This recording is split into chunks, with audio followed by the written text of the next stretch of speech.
Ciao a tutti homebrewers e appassionati! Oggi stappiamo insieme una delle mie birre preferite. Si tratta di una Porter che ho brassato nel dicembre 2022 e che ho mandato a un concorso dove si è classificata seconda della sua categoria.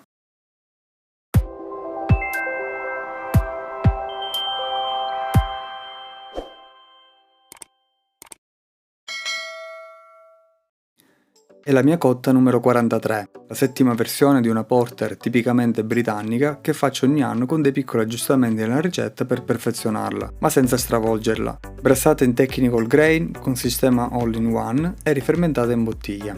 Il grist è composto da 80% malto Mary's Otter, 11% brown, 4% orzo torrefatto non maltato e 4% di fiocchi d'orzo. Luppolatura con East Kent Goldings in coni, 5% di alfacidi per un totale di 21 IBU.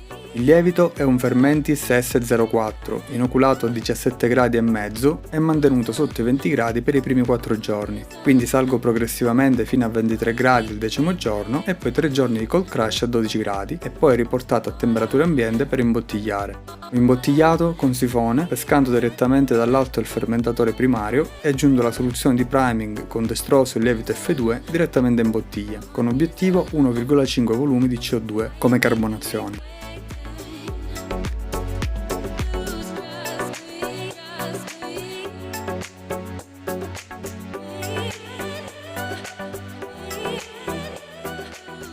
La birra presenta un bel colore marrone scuro impenetrabile al bicchiere con riflessi rossastri, una bella schiuma color cappuccino mediamente persistente e bolla a grana media.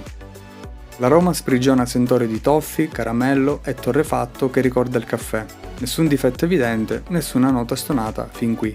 Il gusto presenta un buon equilibrio tra la base dolce e le note tostate, con corpo medio e carbonazione bassa come da stile. Il tostato è piacevole, ricorda il caffè e orzo torrefatto e una leggerissima astringenza finale, lievemente metallica, luppolatura appena percettibile in bocca. Con la maturazione sono comparse note di liquirizia e il leggero fruttato dato dal lievito che era più evidente nei primi mesi, adesso si è amalgamato meglio agli altri sapori. La birra all'epoca non era stata fatta per un concorso, quando l'ho mandata aveva già raggiunto 6 mesi di maturazione, un aspetto che secondo me le ha permesso di essere valutata nel suo momento migliore. Purtroppo nelle schede di valutazione non sono state scritte delle note particolari, ma solo i punteggi. La birra è stata valutata 3 su 3 per l'aspetto, 10 su 12 per l'aroma, 14 su 20 per il gusto, 4 su 5 per le sensazioni boccali e infine 7 su 10 per l'interpretazione di stile, per un totale di un ottimo punteggio di 38 su 50. Un punteggio che conferma, anzi supera, le mie impressioni iniziali. Una birra che mi ha soddisfatto su tutti i punti e che rifarei uguale. L'unica variazione che ho deciso di fare nella versione di quest'anno è il malto Carafa 3 decorticato al posto del roasted, per vedere se riesco a non avere quella lieve astringenza sul finale tostato tipica dei malti più scuri. Vedremo in un video apposito come è andata la cotta della nuova versione. E voi cosa ne pensate? Se avete qualche suggerimento o domande da fare, ci tengo sempre a sapere la vostra nei commenti. Vi ringrazio per aver seguito il video fin qua. Lasciate un like se vi è piaciuto e vi invito a iscrivervi se non l'avete ancora fatto. E ci vediamo al prossimo video.